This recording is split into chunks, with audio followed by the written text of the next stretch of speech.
Triple R దక్షిణం మాటేమిటి? Consultancy DPR సిద్ధమైన పనులపై రాని స్పష్టత.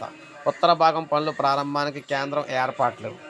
సో మీరు చూసుకున్నట్లయితే గద్వేల్, తుఫ్రాన్, నర్సాపూర్, సంగారెడ్డి, జగదేవ్పూర్, భువనగిరి, చౌటుప్పల్, ఇక నవాబ్పేట్, చేవెళ్ళ, షాద్నగర్, సంస్థాన్, నారాయణపురం, శివన్నగూడ, ఇలా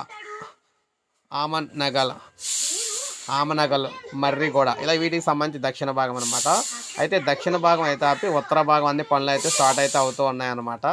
మనకి ప్రాంతీయ వలయ రహదారి దక్షిణ భాగం పనులపై సందిగ్ధత నెలకొంది. ఈ పనులను కేంద్రం చేపడుతుందా లేదంటే రాష్ట్ర ప్రభుత్వం ముందుకు తీసుకెళ్తుందనే దానిపై స్పష్టత రావడం లేదు. మరోవైపు ఉత్తర భాగం పనులు చేపట్టిన కేంద్ర ప్రభుత్వం ఏర్పాటు చేసింది. ఈ భాగం రహదారికి NH 161AA నంబర్ను కూడా కేటాయించింది. మరో పక్షం రోజుల్లో పనులు పూర్తిస్థాయి అనుమతులు అయితే వచ్చే అవకాశం అయితే ఉంది. ఉత్తర భాగాన్ని సంగారెడ్డి జిల్లాలో గిర్మాపూర్ నుంచి యాదాద్రి భువనగిరి జిల్లా సంగడ్పల్లి వరకు మొత్తం 161 కిలోమీటర్ల మేర 6 వరుసల గ్రీన్ఫీల్డ్ ఎక్స్ప్రెస్ వేగా నిర్మిస్తుంది. ఇందుకోసం 20,000 కోట్లను ఖర్చు చేస్తుంది. త్వరలోనే ఈ పనులు ప్రారంభానికి కేంద్రం ఏర్పాటు చేస్తుందని చెప్పారు. సమాంతరంగా పనులు జరిగేలా ఉత్తర భాగం పనులతో సమాంతరంగా దక్షిణ భాగం పనులను చేపడతామని రాష్ట్ర ప్రభుత్వం ఇప్పటికే ప్రకటించింది. ఓవైపు ఈ పనులను చేపట్టాలని కేంద్రానికి విజ్ఞప్తి చేస్తూనే అవసరమైతే తామే చేపడతామని అనేక సందర్భాల్లో పేర్కొంది. దక్షిణ భాగం కోసం కన్సల్టెన్సీ డిపిఆర్ను సిద్ధం చేసి పెట్టింది. ఇందులో 3 ప్రతిపాదన చేసి చివరకు యాదాద్రి భువనగిరి జిల్లా తంగడ్పల్లి నుంచి సంగారెడ్డి వరకు మొత్తం 200 కిలోమీటర్ల రహదారి గ్రీన్ఫీల్డ్ ఎక్స్ప్రెస్ వేగా అభివృద్ధి చేయాలని భావిస్తున్నారు.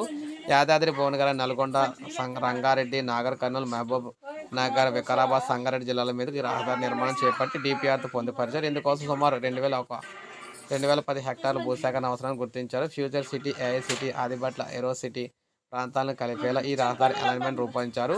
NH 65, 163, 44, 76, SH 19 రహదారులను కలిపేలా ప్రతిపాదించారు. అయితే దీన్ని రాష్ట్ర ప్రభుత్వం పూర్తిస్థాయిలో ఎలాంటి నిర్ణయం తీసుకోలేదు. ఈ రహదారి నిర్మాణానికి సుమారు 20,000 కోట్ల వరకు ఖర్చు అవుతుందని అంచనా వేస్తుంది. ఈ నేపథ్యంలో ఉత్తర భాగం పనులు ప్రారంభమైతే దక్షిణ భాగం పనుల పరిస్థితి ఎలా ఉంటుందనేది తేలాల్సింది. సో ఈ విధంగా ఏదేమైనా మహద్దాస్ అయితే రాబోతుందన్నమాట తెలంగాణలోని.